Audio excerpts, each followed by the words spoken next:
What is up there? Welcome to a brand new video on 414 Anime. In today's video, we're going to talk about the origins of Mukuro Hoshimiya. We're going to look into the interesting but sad backstory of Mukuro, where we find out how she became a spirit and how she came to her life of solitude in space. The Data Live Origin series are a series of videos where I look into the past lives of all the Data Live girls before and how they ended up becoming spirits. I've covered the origins of all 10 of the spirits now, including Toka, Origami, Yoshino, Kurumi, and more, so make sure you check out the playlist in the description below to find out more of the Data Live backstories that I have covered. Now, if you do enjoy these videos, make sure to smash the like button and share this video with a fellow fan of the series. Don't forget to hit the subscribe button and the notification bell so you'll be notified when future Data Live videos go live on the channel. Now, of course, this goes without saying, but there will be spoilers here, so you have been warned. Anyway, with that being said, grab yourself a beverage, let's roll intro and get straight into the video.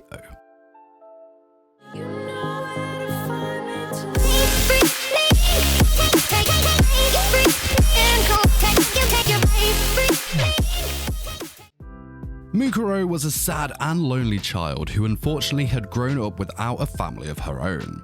Now, we do not know how she ended up being alone or what happened to her real family for Mukuro to end up as an orphan. We do know that Mukuro was a very young girl who was suffering from the fact that she didn't have what so many others did.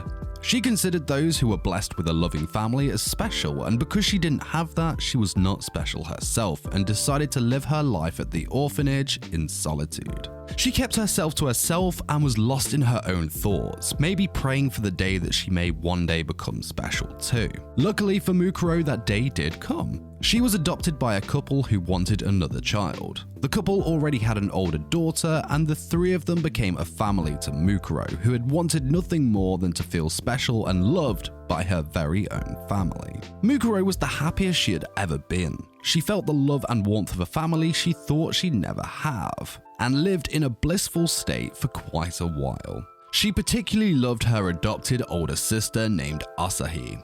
Asahi would always compliment Mukuro's long, beautiful blonde hair and would spend countless hours styling it.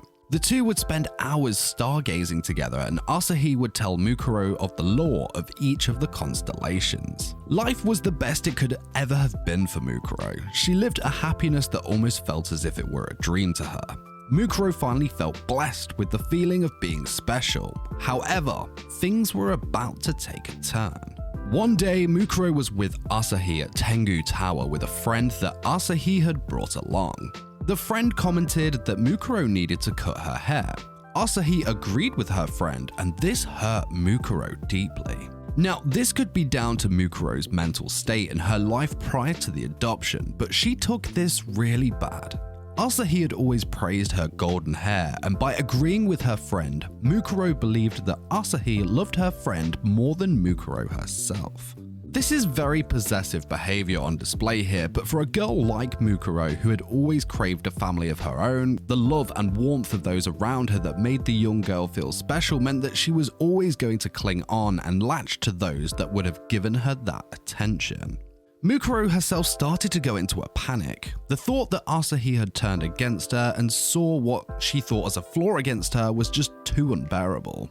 And wouldn't you know it, Phantom appeared before her as if she was waiting for her chance to strike her prey and offered Mukuro the Sephira crystal that contained Michael.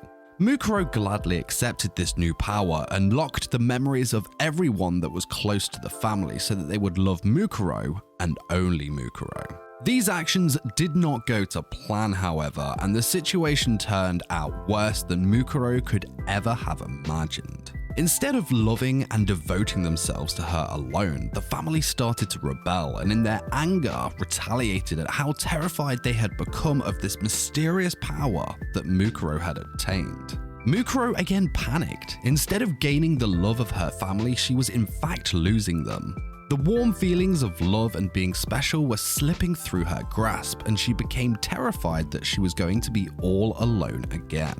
She thought to herself if she was going to be alone again, then it would be on her own terms. So she sealed the memory of herself from the family's minds and then turned Michael on herself to seal her own memories of them so that she wouldn't have to grieve over this catastrophic loss. It was then that Mukuro headed out to space, and there she remained. Her heart was empty and she lived in solitude, a broken, empty vessel simply existing on her own. She didn't need anyone else, her own company was more than enough for her. For Mukuro, she was more of a machine than a human now, and she was happy with that. She wanted to just float around space and just exist without ever being disturbed by anyone else. And there we go, that was Mukuro's origins. Mukuro's backstory is a very interesting one. It shows just how much her mind was warped by the want and need to have a family of her own who loved and cared for her. And to be fair, you really can't blame Mukuro here, and you can understand why she became very possessive, but she was ultimately her own worst enemy, which is really sad for the girl who just wanted to feel special. Now, whilst you wait for more Data Live content, make sure to click the video link here that will take you to the playlist of the Data Live origins that I have covered so far.